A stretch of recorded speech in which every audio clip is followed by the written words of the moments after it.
Welcome back to the news at 10. Let's take a look at some of the pictures that you sent into our Eyewitness portal. We begin with this one sent in from Oron area in Akwa Ibom State. It shows this church, which our Eyewitness reporter describes as the Methodist Church of Nigeria. Our Eyewitness reporter says the entire church premises has been covered by flood. Same with the impact of the rains. Our next photo was sent in from Amadu Bello Way in Victoria Island in Lagos. It shows the aftermath of heavy rains recorded today. This photo was sent in from Adeshokwa Awori Street in Dokbemu or area of Agege in Lagos. It shows drains along the street have been blocked by indiscriminately dumped refuse. Our Eyewitness reporter calls on residents in the area to clean it up. This photo was sent in from Yenagoa, the Bayelsa state capital. It shows a bent security pole, quite dangerous there. Eyewitness reporter calls on relevant authorities to fix it to avert any mishap. We'll end our journey in Makurdi, the Benue state capital. We see the picture of a young man pushing a wheelbarrow bearing large sacks filled with unknown items. This, our Eyewitness reporter says, is dangerous, both to the man and to other road users. Thank you for sending in those pictures. Governor Nasir El-Rufai of Kaduna State has condemned the brutal attack on a young man by some youths in Kakuri area of Kaduna, the state capital. The man was allegedly attacked for not participating in the ongoing Ramadan fast being observed by Muslims across the country. The attack, which occurred on Tuesday, left the victim hospitalized due to the deep cuts inflicted on him. Governor Nasir El-Rufai has come to visit the victim of an attack by some youths in Kakuri area of Kaduna, the capital of the state. Francis Emmanuel is a Christian and a carpenter in the area. He says trouble started when some young men saw that he was about to take his breakfast. The boy up at the top now answer boy. He deceased. I go gather and say, I know if you Christian, I've been at the Muslim. He tell her, say, that Christian be or no be Muslim. Now he buy something to chop. Before he talk about math, when everybody gather and they beat them, people don't run for that. They gather and they beat and knife because learn whole like something plenty.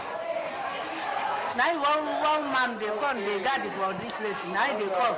Now you don't see him. Leave him. All don't run. No be sorry for them. Now this man when you see him, now he all wrong. After seeing the consequences of the attack, the governor says he will ensure that the culprits are punished. We had warned before the beginning of Ramadan that everyone should observe the tenets of his or her religion, but without forcing it on anyone or taking the law into their own hands. This is a case in which people have taken the law into their own hands, and I've directed the Commissioner of Police to ensure that the boys that did this are arrested and prosecuted for what they have done. No one has the right to force anyone to fast or to practice religion. Whether you're a Muslim or not, you are entitled to do whatever you want. You are free to do so, and you will answer for whatever you have done before God. It is not for human beings to pass judgment on you on this earth. So we will not accept this. This is a criminal activity, and we are going to ensure that these young people that did this are arrested, identified by the person that they attacked with cutlasses and machetes, and they will be prosecuted and be brought to justice. He asks religious leaders to educate their members more on the essence of peaceful coexistence. For Nigeria to really reap substantially from the solid minerals sector, more funds need to be allocated for exploration. That's according to the Minister of Solid Minerals, Dr. Kayode Fayemi. The minister was in South Africa for a series of meetings with mining industry players, including his South African counterpart, Mosebenzi Zwane. Our Johannesburg Bureau Chief, Betty Libya, reports. The minister held a string of meetings with mining industry players in South Africa, after which he met with his South African counterpart, Mosebenzi Zwane. South Africa is a world-renowned mining country.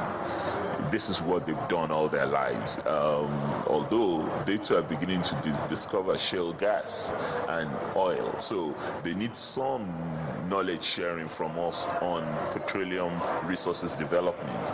But on mineral resources development, they're light years. They're really way ahead of us. And our agreement is one, training, research, beneficiation and processing, and also investments. The focus for the sector, the minister says, is to develop it to a level where it will boost Nigeria's earnings like the oil sector. He is armed with a roadmap and the Mining and Minerals Act 2007, but there are still basic hurdles. What we need to ask ourselves is, why hasn't this law produced the results that we want? Exploration is a major activity. Exploration is an expensive activity. Nigeria spent $200,000 on exploration last year. Burkina Faso, not very far from us, spent $150 million. So there's a mismatch. Mining is something, it's what you put in it, is what you get back from it. We can't expect to spend peanuts and want to reap the benefits that South Africa reap from mining. Our conversation touched on other challenges that face or come with the territory, from illegal mining and lead poisoning to mineral deposits and beneficiation issues, as well as environmental concerns and mining research. He gave us a peek into what he hopes the industry will be like in a year's time. At least 1 year from now, we would have a profile of information, all the information available on each mineral in Nigeria will have it. And it will not just be hearsay, it will not just be glib talk. We will have a whole directory of our mineral resources. It is a huge task ahead, but the minister says that the nation only has to gain from the diversification if the sector is supported to develop. From Johannesburg, South Africa, Betty Dibia, Channels Television News. Let's bring in Adeshawa Josh now for business news. You first. First Bank.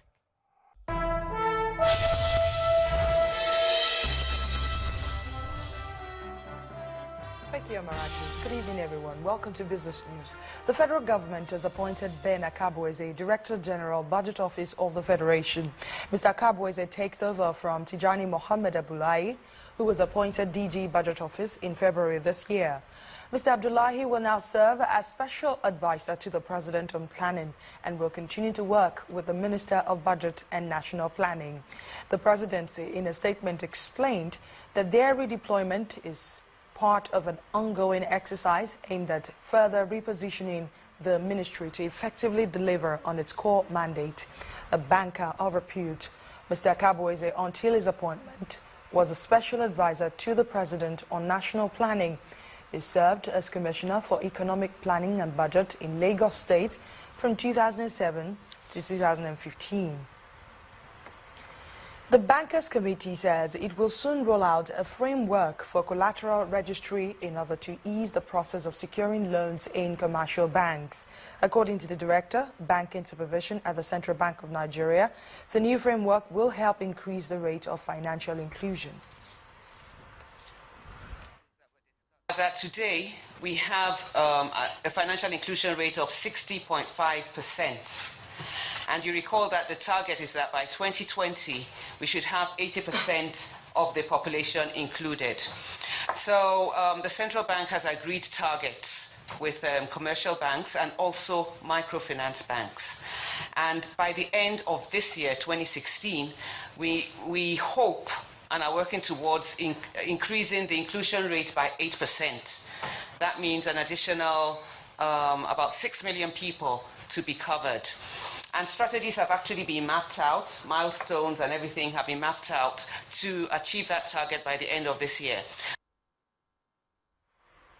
Nigeria needs to create at least 1.5 million jobs per quarter to keep the number of the unemployed flat. That's the thought of the chairman, Lagos State Employment Trust Fund, Mrs. Ifueka Okaru, at the first Lagos State Stakeholder Summit on Wealth Creation. The two-day summit is convened by the Lagos State Ministry of Wealth Creation. While national employment data is yet to be disaggregated at state level, it is clear that Nigeria faces a major challenge in creating the jobs not only needed for increasing labor productivity, but more importantly, to lift millions of its citizens out of poverty. The Nigeria needs to create at least 1.5 million jobs per quarter to keep the number of people unemployed flat. It is high. To make the number of employees not grow, to keep it flat. And that means we need to be thinking about at least 6 million jobs every year. So where is that going to come from?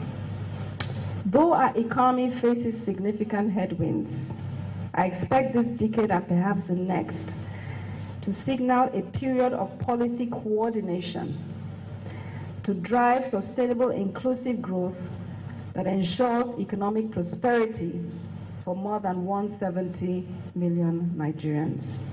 The government and the private sector are joined at the hip on this journey of inclusive growth.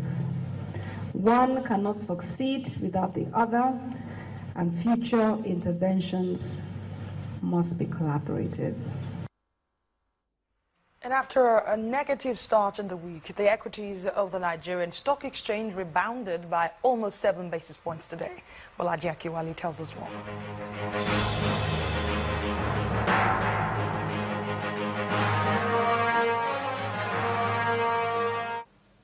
Welcome to the Stock Market Report. The Nigerian equities market turned positive for the first time this week as the key broad index appreciated by 0.69%. The All-Share Index finished the day's session at 27,284.83 with a market capitalization of 9.37 trillion naira. However, total volume declined to 182.67 million shares, valued at 1.58 billion naira and traded in 3,631 deals. Unity Bank led 17 other percentage gainers, which include Nestle and Total. On the flip side, Red Star Express and Cadbury recorded losses of almost 5%, while Honeywell Flour shared 2.94%. Bank stocks dominated the activity charts as seen in the shares of Guaranty Trust Bank, Unity Bank, and FCMB. And that's a check on the day's figures. I am Bolaji Akiwale.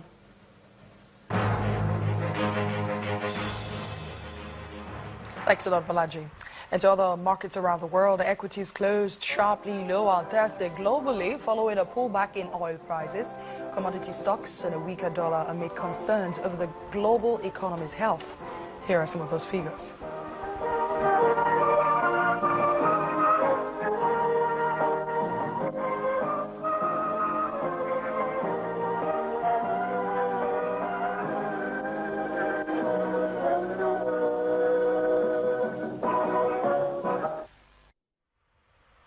And that's Business News tonight. The News at 10 continues in a moment. I am Adeshewa Josh. You first. First Bank. The corporate social responsibility activities of Nigeria LNG Limited have been recognized and commended by the Embassy of the Republic of Korea in Nigeria. At a meeting in Lagos, the Korean diplomatic mission led by the Consul General, Mr. Yong-Hwan Lee, and some Nigerian-based Korean companies sought to learn from NLNG's spectrum of CSR initiatives. About 10 Korean business owners and managers from some Nigerian-based companies such as Daewoo, Samsung, Hyundai, and KEPCO, alongside officials from the Embassy of the Republic of Korea, are in this meeting room to hear from the representative of the Nigeria LNG Limited for General Manager External Relations, Mr. Kudo Eresia Eke. Mr. Eresia Eke takes his audience through the growth journey of the Nigeria LNG since it started production in 1999, stressing the importance of the company's host communities in its production and delivery of liquefied natural gas. Businesses succeed or fail in Nigeria largely because of how they're able or not to manage the external environment. Often when people come to make investments, they put a lot of focus on the techniques of the investment, the business proposals. This is good, but a factor that cannot and should not be ignored in a country like Nigeria is how you manage the external environment. Now, what I will share with you are then some of the forays which we have made into the world of corporate social responsibility. Hinging the company's corporate social responsibility values on integrity, teamwork, excellence and caring, LNG's General Manager, External Relations, says the company's CSR initiative covers education, health, infrastructure, enterprise development and agriculture. It's difficult for us to say this, but essentially the reason why the embassy has invited Nigeria LNG is because they believe that Nigeria LNG is the epitome of CSR, corporate social responsibility in Nigeria, one that they can learn from, the example, the model. So I believe that's the reason why we're invited to come to talk to them.